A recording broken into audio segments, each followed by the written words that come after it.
I just want to thank everybody for coming out this evening, for joining us. My name is Ben Rybeck. I'm the general manager at House of Books here in Kent, Connecticut.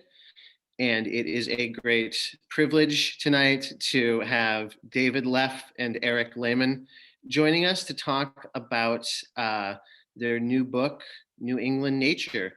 I mean, it's a subject that is, of course, near and dear to our heart here in Kent, and we are, of course, honored as always to be presenting this event and so many other events with our dear friends and partners in crime at the Kent Memorial Library. So a big thank you to them as always. I want to just mention quickly that House of Books has been independently owned and operated in Kent, Connecticut for 45 years now. We have a web store where, of course, you can purchase a copy of New England Nature. The link is easy to remember, hopefully. It's houseofbooksct.com/New England Nature. So we'll put that in the chat here in a minute. But please buy a copy, support us, support these authors. I think you will find it to be a collection that is absolutely delightful and really shines a light on sort of why those of us who live in New England choose to do so. I also want to mention that we will have an opportunity at the end of the conversation this evening for questions. So as you're listening, please think of some questions, put them in the Q&A function down there at the bottom. We will get to as many as we can. So without further ado, I want to introduce you to the Adult Programs and Special Events Director at the Kent Memorial Library, to talk a little bit about what they do and to introduce tonight's speakers, Brittany McAllister. Thank you, Brittany. Thank you, Ben. It's so great to host these events with you, especially with amazing authors like we have tonight. And I just wanted to thank everyone for being here. Like Ben mentioned, I'm the Adult Programs and Special Events Director at Kent Memorial Library. We are open, just in case anyone wasn't sure. You can make an appointment by calling or just knocking on the door. We have a new exhibit up inside the library that we would love everyone to see called Visions and Variety, 7 different local artists that are up on our walls. So please stop by and say hello to us when you have a chance. And before we get started, I just wanted to give you some background on our amazing speakers this evening. David K. Leff is an award-winning essayist, former Deputy Commissioner of the Connecticut Department of Environmental Protection, and Poet Laureate, Town Meeting Moderator, and Historian of Canton, Connecticut. He is the author of 6 nonfiction books, 3 volumes of poetry, and 2 novels in verse, including The Breach, Voices Haunting a New England Milltown. His 2016 travel adventure, Canoeing Maine's legendary Allagash, Thoreau, Romance and Survival of the Wild, won a silver medal in the Nautilus Book Awards for memoir and a silver medal in the Independent Publisher Book Awards for regional nonfiction. Another Thoreau-oriented book, Deep Travel in Thoreau's Wake on the Concord and Merrimack, was published in 2009 by the University of Iowa Press. In 2016-2017, the National Park Service appointed David Poet in Residence for the New England National Scenic Trail. His journals, correspondence, and other papers are archived at the University of Massachusetts Libraries in Amherst.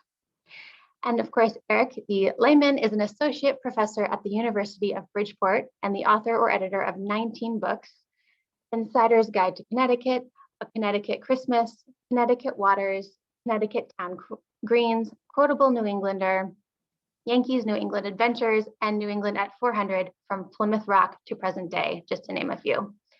His biography of Charles Stratton, Becoming Tom Thumb, won the Henry Russell Hitchcock Award from the Victorian Society of America and was chosen as one of the American Library Association's Outstanding University Press Books of the Year. His novella, Shadows of Paris, was the novella of the year from the Next Gen Indie Book Awards, won a silver medal for romance from the Forward Review Indie Book Awards, and was a finalist for the Connecticut Book Award. So as you can see, we are so lucky to have them with us tonight. Thank you both, and I will give it over to you.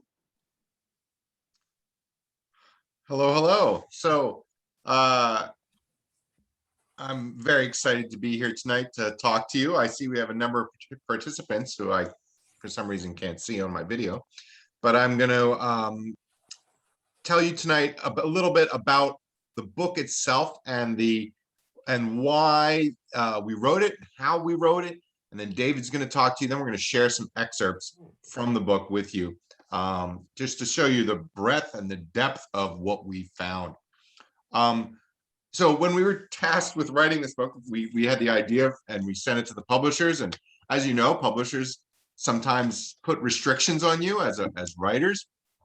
And so we really had to focus on the first 300 years of New England history. So that was that cut out modern writers. Like I would like to include David in the book since he's a New England nature writer, but he's out.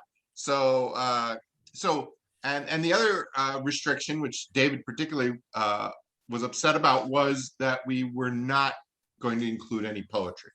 So at first we were a little taken aback by these restrictions, and then it turned out to be an amazing opportunity because we got to get into some people and some writers and some writing that people had not touched yet. We wanted, of course, to include the writers that everybody knows, Thoreau and Emerson and Amy Lowell and big writers, but we wanted also to dig deep, and that was really David's job. He really dug deep into the old Appalachia magazines and old Forests and Streams, and really did a lot of deep dive. My job was to go broad and really, I made a list. I think it was like 500 New England writers, and went through their oeuvres and found stuff. What does Harriet Beecher Stowe have? And well, she's got a lot of novels, but she also had some amazing nature writing. And so to find that and find the little gems, which people haven't read, and some which people haven't even seen for over 100 years.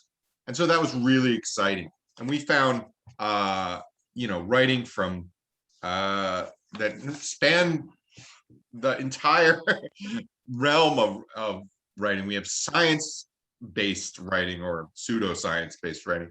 We have environmental writing, what we would call activist writing. We found descriptive and spiritual writing. We found all kinds of things, and often they were from very surprising people. We had P.T. Barnum writing against billboards.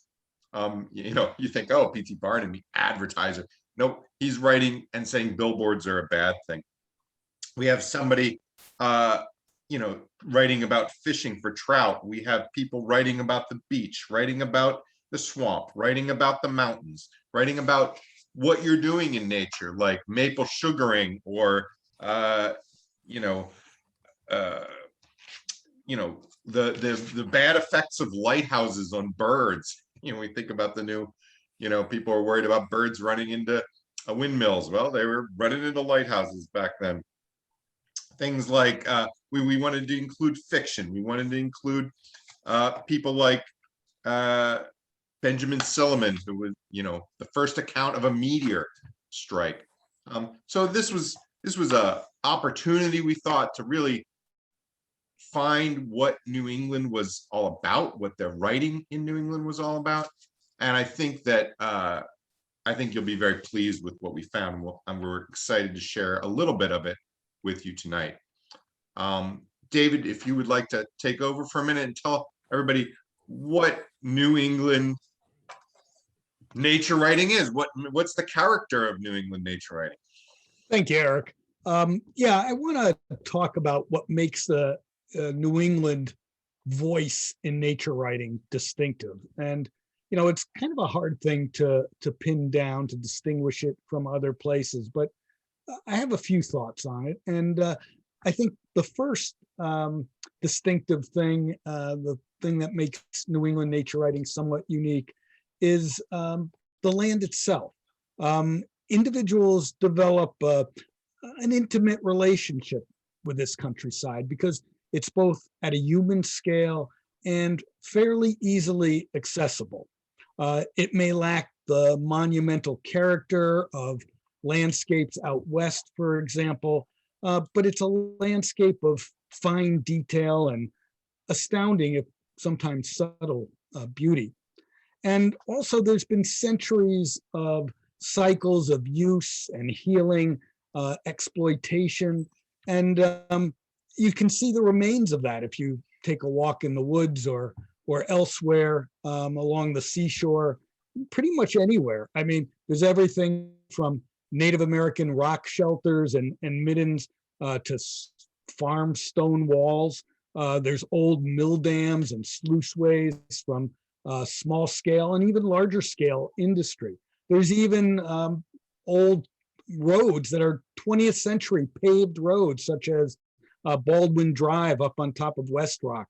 And there are Nike missile sites buried in the woods in places like Meshomask State Forest down in Portland, Connecticut. So you not only have a natural landscape, but you have a landscape that has a relationship, a long-term relationship with people. And because of the nature of our landscape, because it's so forgiving, because it heals, it makes it that much more interesting and distinctive. Also, it's a landscape of proximity and diversity. There's so much that is near at hand. Their seashore and mountains are not far apart. Hard scrabble areas with bedrock exposed and areas of deep agricultural soils, also not very far apart. So it's a very diverse landscape, and you can go from one thing to another relatively quickly, more quickly than you can in most places. And that's another distinction. It's also a landscape where nature and culture are intertwined. You can be deep in the woods or on a mountaintop in the morning, and then later that day you could go to the theater or a concert.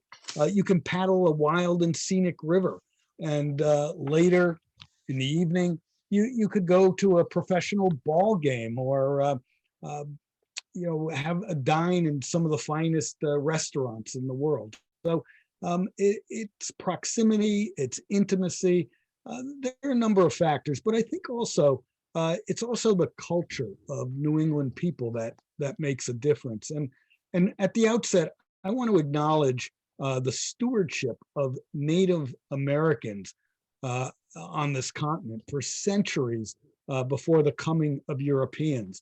And we dearly wanted to include some Native American voices, but we found it very difficult because in the time frame in which the book covers, writings that had to do with Native Americans were about them by other people, not by them. And so that was very difficult for us to realize that there really wasn't a lot of literature to tap in that regard. There's much more that can be found now, and also out west there are more native voices that survived in their own voice. Also, early farmers toiled on relatively small plots of land here, and they got to know them very well. In the 18th and 19th century, our seaports brought not only wealth, but they also brought ideas from many places, and that played an important role. The Industrial Revolution had its start here in New England, and it not only resulted in the despoiling of a lot of the natural world, but because of that, it made people realize how important it was to preserve what we have. And much of the effort to protect nature came out of what the excesses of the Industrial Revolution. And lastly, with the exception of Boston, our cities are relatively small, and especially before the middle of the 20th century, when sprawl ran amok. It wasn't very hard to get out of the cities and explore the countryside. So I think those factors, both the land and the people, have made a big difference. And just one other thing is that we've also had a relatively highly educated population here from the beginning. Institutions of learning, many of the early ones were founded here. So, and that led to a contemplative view of the natural world, such as, Timothy Dwight from Yale traveling through New England and New York and recording the beauty of the landscape, and not just as a practical adjunct to agriculture or industry. So that is at least my take on what gives New England nature writing a distinctive voice. And now let's hear a little bit of that. And I'll turn it back to Eric, and he'll read an excerpt from one of the authors in the book. So I'm going to start with a guy named John Jocelyn, and he's not really somebody whose name you've probably heard. He was an Englishman who came over here in the 1630s, and he wrote a book called New England Rarities, discovered in birds, beasts, fishes, serpents, and plants of that country. And this was sort of an early natural history book, and even someone like Thoreau had read this and looked back on it and thought, well, at least he tried. His book was criticized by many, even at the time, as being overly credulous of whatever tale he was told. He's in good company, somebody like Herodotus. If you've ever read Herodotus's histories of Egypt, the stuff he says about the pyramids, for example, is just nonsense. It's just whatever the tour guide told him. And much the same thing happened to John Jocelyn. He came and he asked everybody questions about it. And I think a lot of people were pulling his leg, but he didn't get it. So I'm going to read a little section from the section that we took. We took some about bears and raccoons and porcupines and beavers. I'm going to read the stuff about the bears that he has in New England here. Feel free to laugh if that is comes up. The bear, which are generally black. The bear. They live 4 months in caves, that is, all winter. In the spring, they bring forth their young ones. They seldom have above 3 cubs in a litter, are very fat in the fall of the leaf with feeding upon acorns, at which time they are excellent venison. Their brains are venomous. They feed much upon the water plantain in the spring and summer, and berries, and also upon a shellfish called a horsefoot, and are never mankind, i.e. fierce, but in rutting time. And then they walk the country 20, 30, 40 in a company, making a hideous noise with roaring, which you may hear a mile or two before they come so near as to endanger the traveler. About 4 years since, acorns being very scarce up in the country, some numbers of them came down amongst the English plantations, which generally are by the seaside. At one town called Gorgiana in the province of Maine, they killed 80. He also gives some, that never happened, just so in case you thought there was a troop of bears coming down from the mountains to kill. Are you sure? 80 people in the town. He also gives us some advice on how to use parts of the bear. So he says, their grease is very good for aches and cold swellings. The Indians anoint themselves therewith from top to toe, which hardens them against the cold weather. A black bear's skin heretofore was worth 40 shillings. Now you may have one for 10. Much used by the English for beds and coverlets, and by the Indians for coats. These bear skins were apparently good for pain and lameness upon cold. One Edward Andrews, being foxed, which is a word for drunk, and falling backward across a thwart in a shallop or fisher boat, and taking cold upon it, grew crooked, lame, and full of pain. Was cured, lying one winter upon bear's skins newly flayed off, with some upon him, so that he sweat every night. So partially you got some good information in there, and some which is just absolute nonsense. And we found that that was much the case in a lot of that early nature writing. But as Thoreau said about Jocelyn, at least he was trying to focus on this natural history of New England.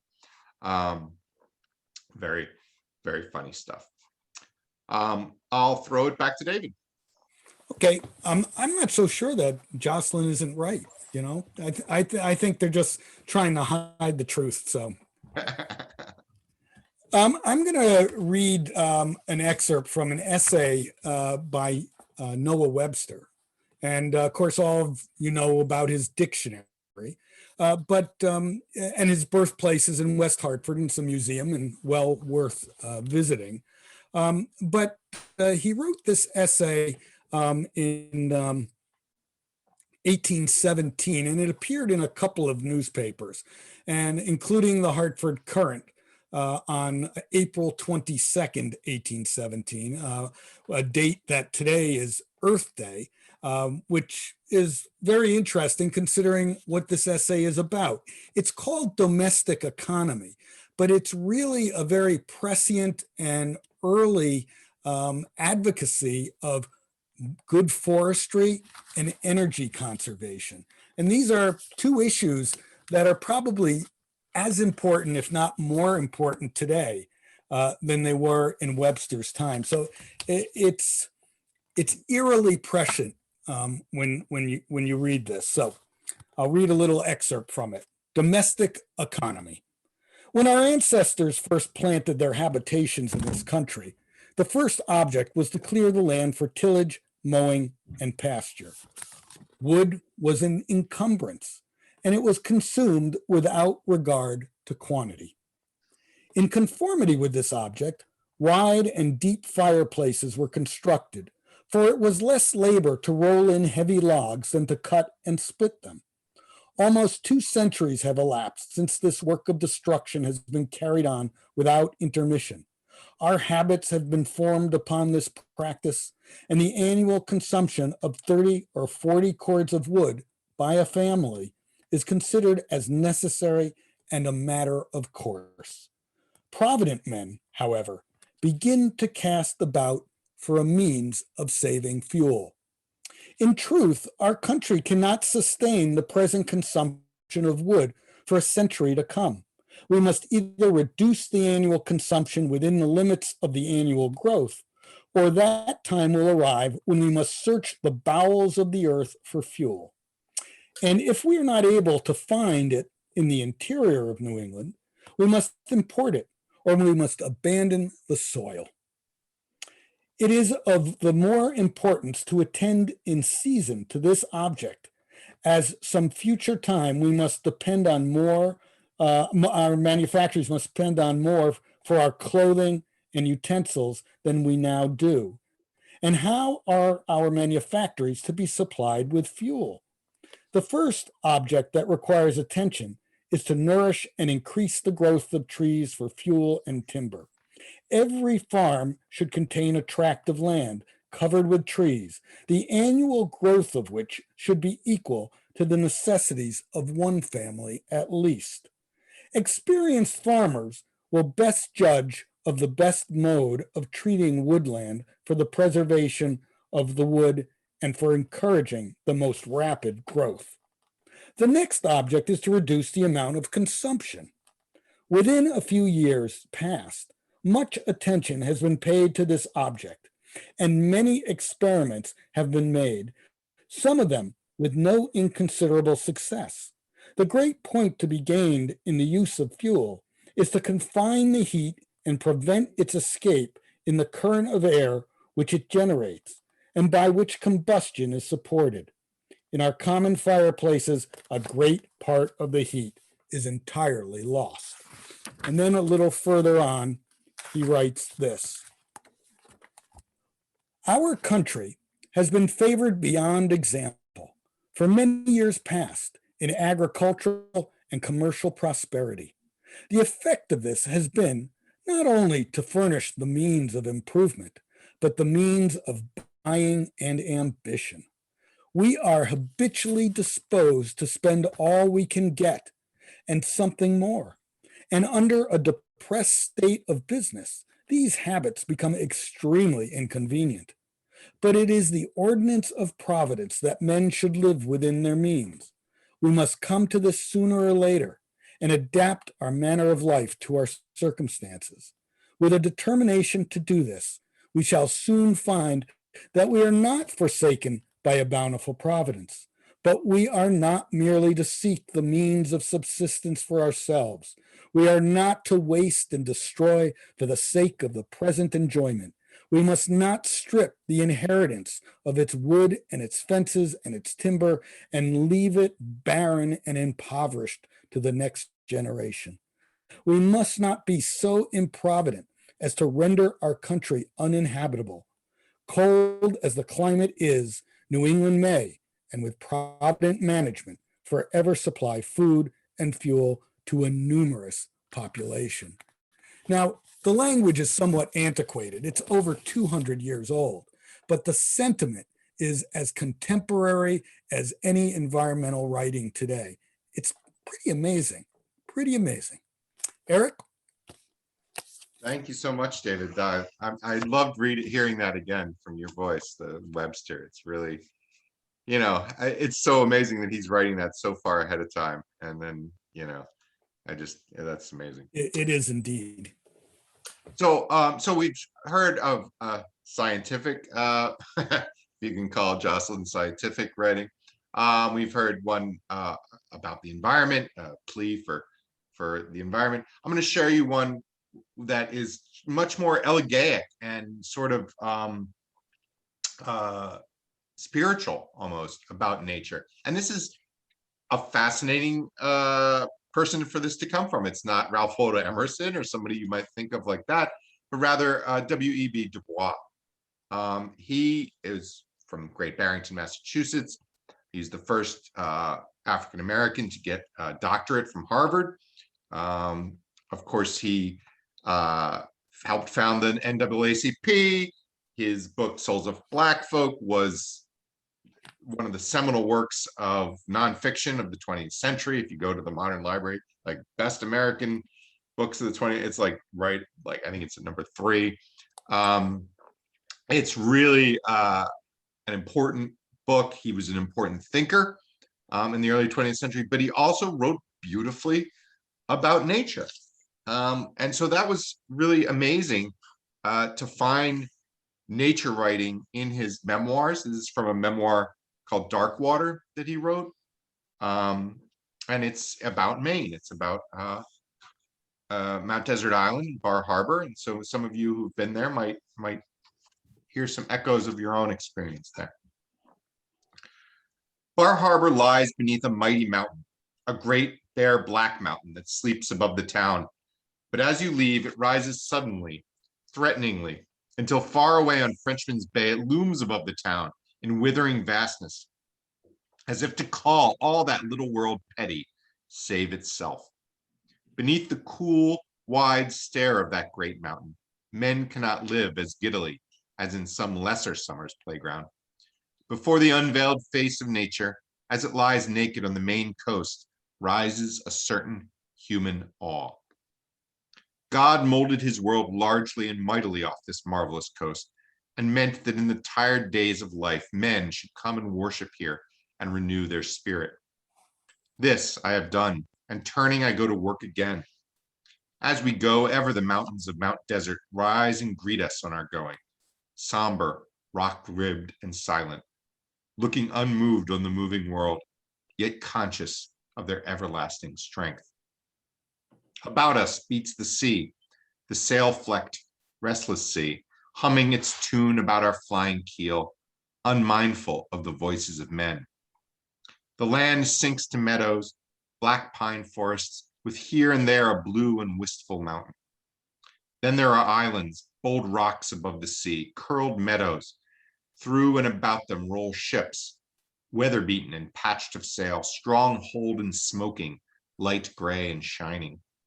All the colors of the sea lie about us, gray and yellowing greens and doubtful blues.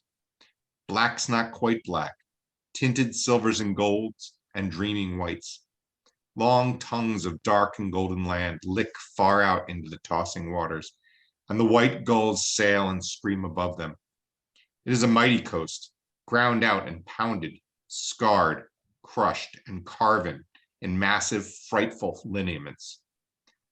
Everywhere stand the pines, the little dark and steadfast pines that smile not, neither weep, but wait and wait. Near us lie aisles of flesh and blood, white cottages, tiled and meadowed. Afar lie shadowlands, high mist-hidden hills, mountains boldly limbed, yet shading to the sky, faint and unreal. We skirt the pine-clad shores, chary of men, and know how bitterly winter kisses these lonely shores to fill yon row of beaked ice houses that creep up the hills. We are sailing due westward, and the sun, yet 2 hours high, is blazoning a fiery glory on the sea that spreads and gleams like some broad jeweled trail, to where the blue and distant shadowland lifts its carven front aloft, leaving, as it gropes, shades of shadows beyond. Oh, that was that was a little much for me. That was moving. So I'll throw it back to David for another section of 20th century writing here. Thank you, Eric. That excerpt just goes to show that there are so many writers that we included that you would never think of as nature writers, and yet their work is inspired by nature, and they write so evocatively about it, which in fact demonstrates the power that nature has over their spirits. And I'm going to continue along those lines because I'm going to conclude by reading an excerpt from Edith Wharton. Of course, she's a novelist, and we do include works of fiction in the book. Usually, the essay form is usually considered most appropriate to nature writing, but there's some beautiful nature writing in fiction, including in Edith Wharton. Now, she was born to wealth in New York. She was the first woman to win the Pulitzer Prize in fiction. The mansion home that she built in Lenox, Massachusetts, the Mount, is a museum that's open to the public and well worth visiting.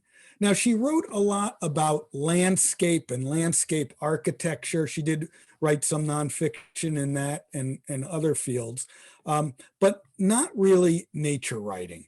Now, I'm going to read an excerpt from a book called Ethan Frome, which some of you might be familiar with. It's much different than most of her other fiction books in that it's about a poor New Englander. Most of her books are about issues between very wealthy people, often those who are in Europe or have experienced Europe. So this is a little different. But in this case, the character of Ethan Frome and the landscape in which he lives are so tightly wound together that sometimes, as you're reading the book, it is hard to tell one from the other. I'll read a couple sections, and this first section mentions a bay, which is a kind of horse, not an inlet on the ocean or a lake. And it's in our book we entitled it Starkfield. That's where Ethan Frome lives, and this excerpt is particularly about experience in Starkfield. So, Starkfield. The next morning, when I looked out, I saw the hollow-backed bay between the Varnum spruces, and Ethan Frome, throwing back his worn bearskin, made room for me in the sleigh at his side. After that, for a week, he drove me over every morning to Corbury Flats, and on my return in the afternoon, met me again and carried me back through the icy night to Starkfield. The distance each way was barely 3 miles, but the old bay's pace was slow. And even with firm snow under the runners, we were nearly an hour on the way. Ethan Frome drove in silence, the reins loosely held in his left hand, his brown seamed profile under the helmet-like peak of his cap relieved against the banks of snow like a bronze image of a hero. He never turned his face to mine or answered, except in monosyllables, the questions I put, or slight pleasantries as I ventured. He seemed a part of the mute, melancholy landscape, an incarnation of its frozen woe. And with all that was warm and sentient in him, fast bound below the surface. But there was nothing unfriendly in his silence. I simply felt that he lived in a depth of moral isolation too remote for casual access. And I had the sense that his loneliness was not merely the result of his personal plight, tragic as I guessed that to be, but had in it the profound accumulated cold of many stark field winters. So we'll move a little on in the novel, and I'll read another short excerpt. As he lay there, the window pane that faced him, growing gradually lighter, inlaid upon the darkness a square of the moon, suffused sky. A crooked tree branch crossed it, a branch of the apple tree under which on summer evenings he had sometimes found Mattie sitting when he came up from the mill. Slowly, the rim of the rainy vapors caught fire and burnt away, and a pure moon swung into the blue. Ethan, rising on his elbow, watched the watched the landscape whiten and shape itself under the sculpture of the moon. This was the night on which he was to have taken Mattie coasting, and there hung the lamp to light them. He looked out at the slopes bathed in luster, the silver-edged darkness of the woods, the spectral purple of the hills against the sky, and it seemed as though all the beauty of the night had been poured out to mock his wretchedness. He fell asleep, and when he woke, the chill of the winter dawn was in the room. He felt cold and stiff and hungry, and ashamed of being hungry. He rubbed his eyes and went to the window. A red sun stood over the gray rim of the fields behind trees that looked black and brittle. Now, that's not a book of from a book of nature writing.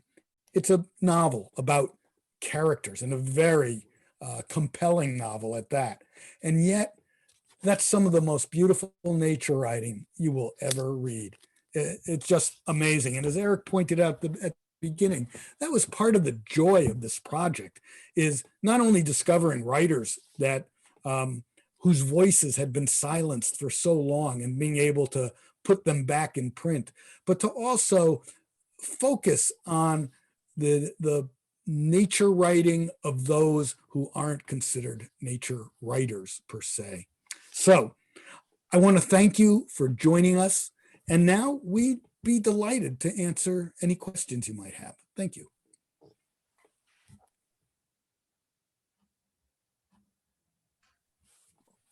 Thank you. Thank you so much. I was actually curious to ask, are there other fiction writers who you think were particularly skilled at sort of communicating the essence of nature of New England, of the New England landscape in their works? Like, who else kind of comes to mind other than like Edith Wharton in that book? Well, we included Nathaniel Hawthorne, of course. You know, his nature is always a symbol in his books. David has more to say about him, I'm sure. Yeah, well, you know, the excerpt that we included in the book is from the short story, The Great Stone Face, which is about the old man in the mountain in New Hampshire, which collapsed some years ago, but is still considered the symbol of the state. And it's about a boy and his mother, and the power that aspect of the landscape holds over them, and how it moves and motivates them. It's surprising. The more you delve into fiction writing in New England, the more you'll find real nuggets of beauty sandwiched into dialogue and description that moves one character from one place to another. Yeah, I think one of the projects that we had with this book, and it was an accidental project, was, nature writing often gets put in a little genre box, and you put it's on one shelf there in Barnes and Noble, and nature writing. And in fact, nature writing is all writing, and all writing is nature writing. And so being able to include not just this, what we normally think of as nonfiction essay form, nature writing like Walden, and including other things was really, I thought, something that I was proud that we did. Are there any, and by the way, yeah, anyone who has a question, please go ahead and put it in the Q&A down there. Or send it to us directly. But I did also want to ask you, what about other narrative arts like film or even like, I don't know, or television or theater or even some non-narrative arts like the visual arts? Like, is there anyone who's sort of like any particular works or people who really kind of stand out there? Like if you were to kind of broaden this into something that was more multimedia oriented, like where would you turn first? Well, I mean, obviously today documentary nature programming is ubiquitous, and this was once something we could only get on PBS, and now it's everywhere. We can stream it. But I think that what you're asking is if we can find it in the works of other people and in the works of filmmakers and tell people who pay attention to nature like that. Boy, Well, I think of a New Englander who does that. I'm not sure I can. Yeah, I'm not sure about New Englanders, but any film that has an outdoor background, or where events take place in the outdoors, whether it's Spencer Tracy in Northwest Passage or Jeremiah Johnson, these movies say a lot about nature to the audience, and sometimes they're not exactly correct. I watched a movie recently which was supposed to take place in New England, and I'm looking at the landscape and say, that tree doesn't grow here.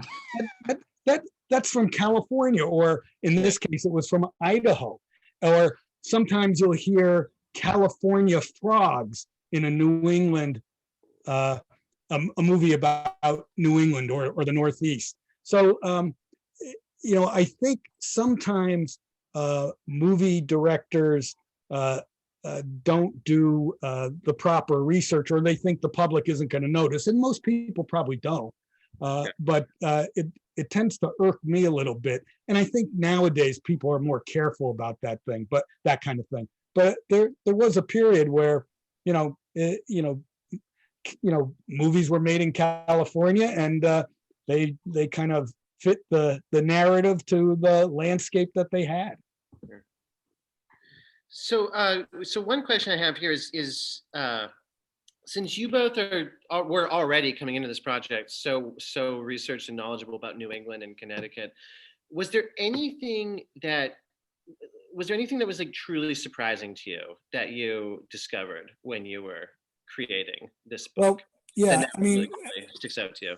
Yeah, this was because Eric found this, but there's an excerpt from one of Helen Keller's writings in here, and it is just amazing. I mean, this is a woman who can't see, can't hear, so her nature description is all by tactile means, all by sense of touch, and it's beautiful, it's evocative, and it is so different than what the mass of people experience in nature. That was a revelation to me, and also helped me emphasize another dimension of my experience of the outdoors. I'm very grateful to Eric for pointing this piece out, because I really had no idea. So that, for me, that was one of the great discoveries in this process. Yeah, for sure. I mean, I was actually excited that we were able to put so much humor in the book as well. Yeah. And, Mark Twain's description of New England weather is famous, but it was worth reading again, and then I read things out loud, and I was like, oh my God, this is funny. No wonder people loved Mark Twain, but not just him, the John Jocelyn one I read, and Samuel Peters from the 1700s. These are writers who are writing about nature, but writing about it with a sort of, little glint in their eye. And that was a different kind of nature writing than what we're used to from, say, Thoreau, or, this, or more the imitators of Thoreau, this sort of, spiritual, I'm taking nature too seriously genre. So we have some of those too, but we wanted to include some of those, and I thought that was really great. Was there anything that you had to leave out that it absolutely killed you to leave out, other than Poetry. the poetry? Yeah, Although I we mean, did sneak in Emily Dickinson as an epigraph. we Yeah, did sneak that in. snuck it in, right? Some of the ones from the mid 20th century, I was upset we couldn't get in there, like Henry Beston's The Outermost House, piece from Cape Cod. So that was something that I wish we had been able to get in. Yeah. So I'm curious to know, when you're working on a book about nature, and this is a question actually I also got, that when you're working, or it's sort of combining it with a question I got, but when you're working on a book about nature, do you feel like, how to phrase it, do you feel like you need to be in nature to sort of think about it, to sort of put you in the mindset where you can work on it, or is that as simple as just sort of sitting by a good window in your house? Like, where do you do the work for this kind of book, like physically? Are we looking at it? We both have pretty good views from our office windows, I know David tries to get outside and do something out in nature every day if he can, and so do I. So I mean, Sure. that's it's dark outside, or I'd show you the view of my window, but that's yeah, I did some of the book sitting on my porch, which is, there's a stream there and forest. So Yeah, I mean, you're looking at the space in which I work, but what you can't see is my office is filled with natural objects that inspire me. I got birds' nests and white-faced hornets' nests, and a horseshoe crab shell, and all sorts of rocks, and deer antlers, and a caribou antler I got in Labrador when I was canoeing up there. So I have a room that not only is filled with the books that you see, my own little house of books, but also filled with objects that I find in the woods. So, each object, a beaver chewed stick, each one has a story and a personal experience, because they are all objects that I have found.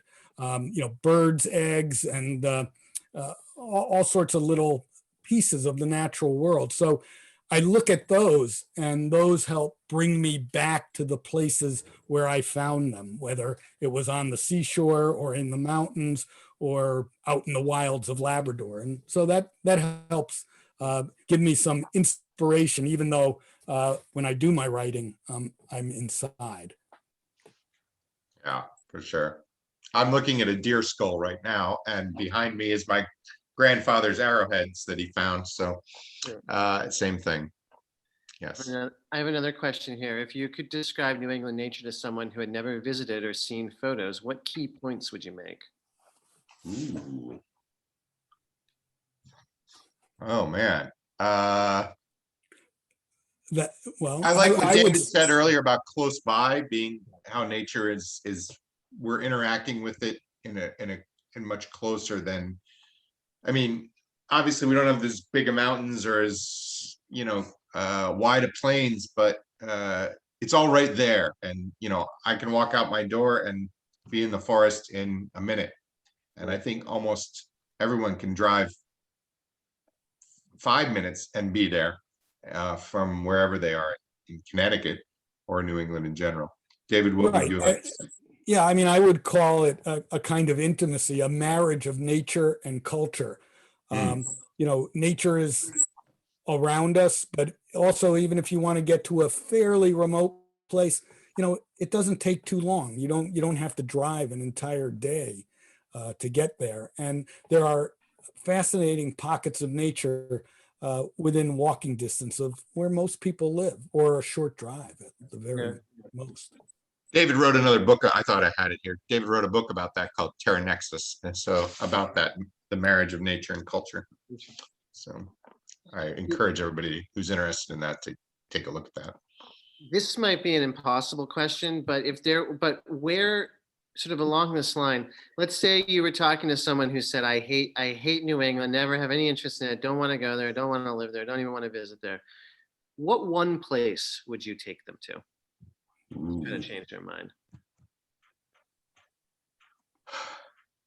Mount Washington, Cape Cod, those are the dramatic ones, I think the beach at Cape Cod is, take them out there and read from Thoreau, or Henry Beston about Cape Cod. Yeah.